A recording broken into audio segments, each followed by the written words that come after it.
Is there something you'd like to bring to the conversation? A question you'd like to bring up, or? I don't know. Like, from your experience, the same question to you? Like, would you do dating's worse now, or? I think there are different obstacles now. I think there's some things that are easier, some things that are harder, but I think the obstacles are different for men and women. I think they have different challenges in dating today. Okay. Yeah. Different and both equally difficult?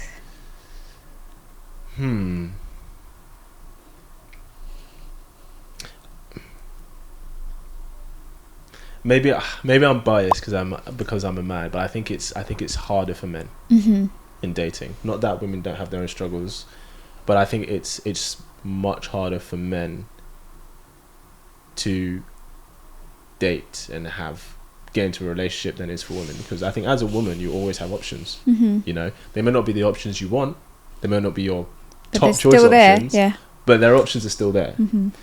Whereas for men, the majority of men don't have options, and it's even more skewed. You know, like back in the day, the 21-year-old guy who's at uni, you know, would easily, you know, end up choosing the 21-year-old girl in his class, and they'd marry and have kids and all of that. But now we have social media, internet, we have access to so many people. So the 21-year-old boy who maybe wants to take out, you know, the girl in his class, she's getting attention from the 30-year-old hotshot lawyer from London, has his own place, his own dog, his own car. His own dog, sorry. Yeah, he's got a dog. Everyone, we love dogs. And, you know, he can take her out on these experiences and these nice holidays or for nice experiences. And the guy at uni, you know, he's just got a bunch of student debt, probably still lives at home. No dog. No dog. Maybe a hamster. Maybe. Oh no. Maybe a hamster from when he was 15. Do you know what I mean? Oh my god. And I know the best he can do is, like, you know, take her to Nando's, and if she doesn't know either of them, right, on a personal level, it's like, well, who's she going to give an opportunity to? Yeah. And we just see this happening more and more.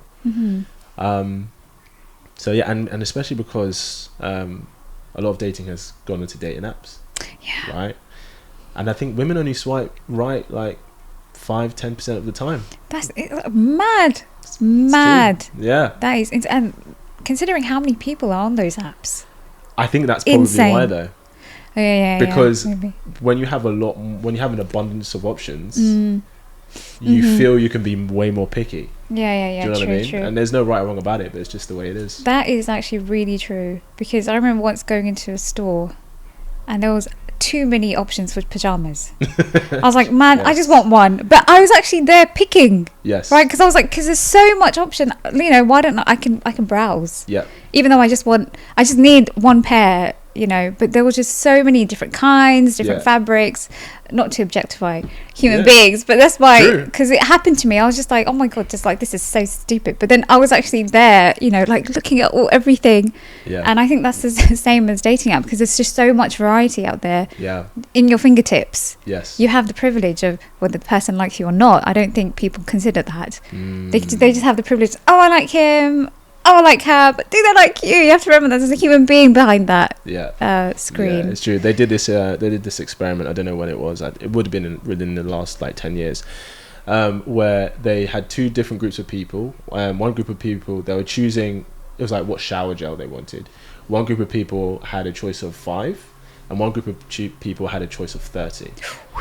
And they found that the people who had a choice of 5 were more satisfied with their options. Because the people who are from the group that had 30 options, they're wondering, oh, maybe there was 1 or 2 that was actually better for me. Yep. And now they're looking at it like, oh, I like that I have this, but I'm still wondering maybe there was something better. That's so true. And I think that's just the case with, I think that's a case with a lot of people in dating, but I think mainly women, because they have the abundance of choice. Right.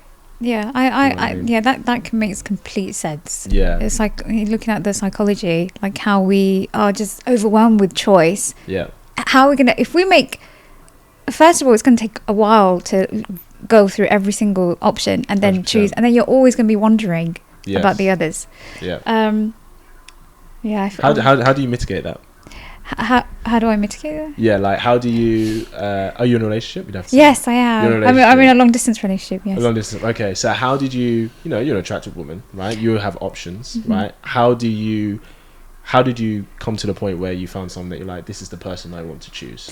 Because the thing is, I couldn't find anybody I can have deep conversations with, and it got to the point where I had to cut my friends off because I cared about things, and I'm not overwhelming. I promise you, I'm not an overwhelming. You don't seem it right now. But the thing is, for example, my friends. Yeah. So when they ask me like, "Hey, what you doing?" stuff, and when I genuinely like, because the research I do, yes, I can get really down sometimes. I'm not always. I'm very upbeat and everything, yeah, but if my friend asks me how are you doing, yes, I have to then either lie just for her sake, so she doesn't have to do the burden of being a friend, yes, or tell her the truth, like, hey, I feel really sad, yeah, and so yeah, and then I when I saw that they actually didn't care, and that deep down I'm just like, look, you're my friend, yes. Okay, so even if you're not into what I'm into, at least be there for me, because I've had a negative reaction, 100%.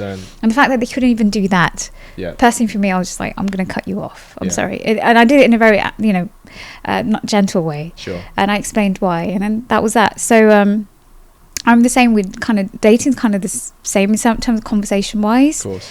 And I was just like, I think I'm just too deep. and I was like, maybe I'm the problem and things like that. And but then I met my other half. I don't know what to call him. Oh, sorry, I don't use boyfriend. I don't know why. Partner, other half. Yeah, other half. But he was an independent journalist, and I really loved his work. And I didn't have any romantic, intentions or anything. Yeah. But naturally, things blossomed because we had this just genuine connection of things. And we were just talking like, oh my god, and it just turned into something. Yeah. And I think that's one of the most beautiful and healthiest ways, honestly. Yeah. One of the ways that people can, because you have a genuine connection of something, you both care about something. Yes. It could be anything, carpentry, gardening, whatever. Yeah, 100%. But because you both are enthusiastic, it draws you together. That's the glue. Yeah. So do you think, was there, when you first met him, for example, was there any element of looking at him and being like, oh, I find him attractive? Or was there any element of that? Or did it all really just come from the similar passions you had and the conversations you had? My other half is, he's a lovely person, obviously. Yes. So I say this to set an example. I was just like, oh, I really want a tall guy, right? And don't they all? I know, and I'm ashamed. Don't be ashamed. Like what you like. No, because I have to be honest with you. I once got this a marriage proposal by this really successful guy who's a PhD student, like on the top of his game and all that stuff. Were you together or no? No, it's like it was like. Sorry, let me stop talking. Carry on. Yes, so I got a proposal where it's like kind of arranged. Right. Not forced. I want to make that clear. Arranged marriage can be successful. Sure. But it's arranged like a suggestion.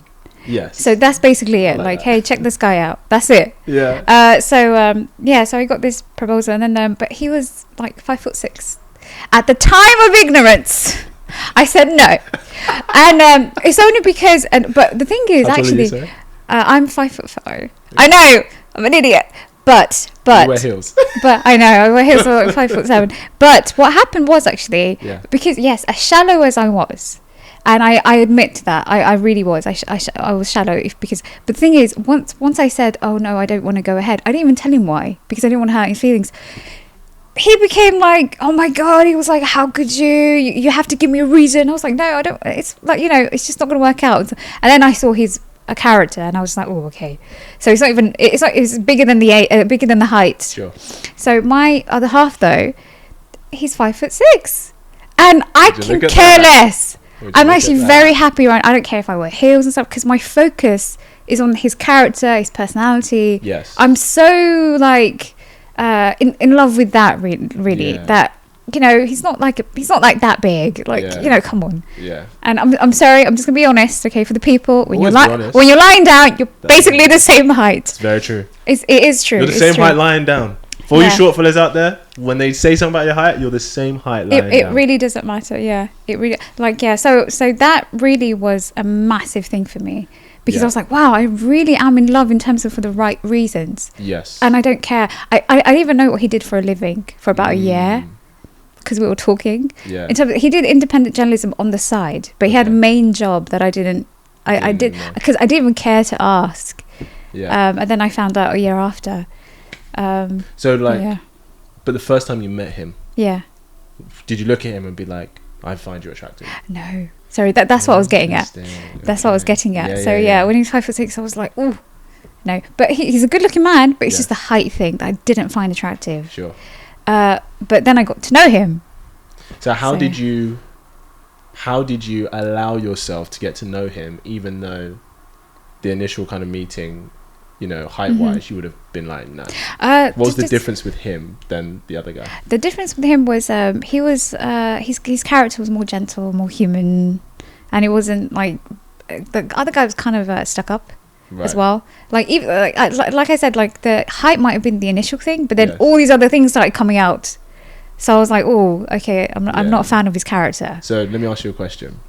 Your current boyfriend now, if he was who was suggested to you, right? Yeah. You would look at him and be like, oh, he's 5'6". Do you think you would have rejected him at who you were then? Yes.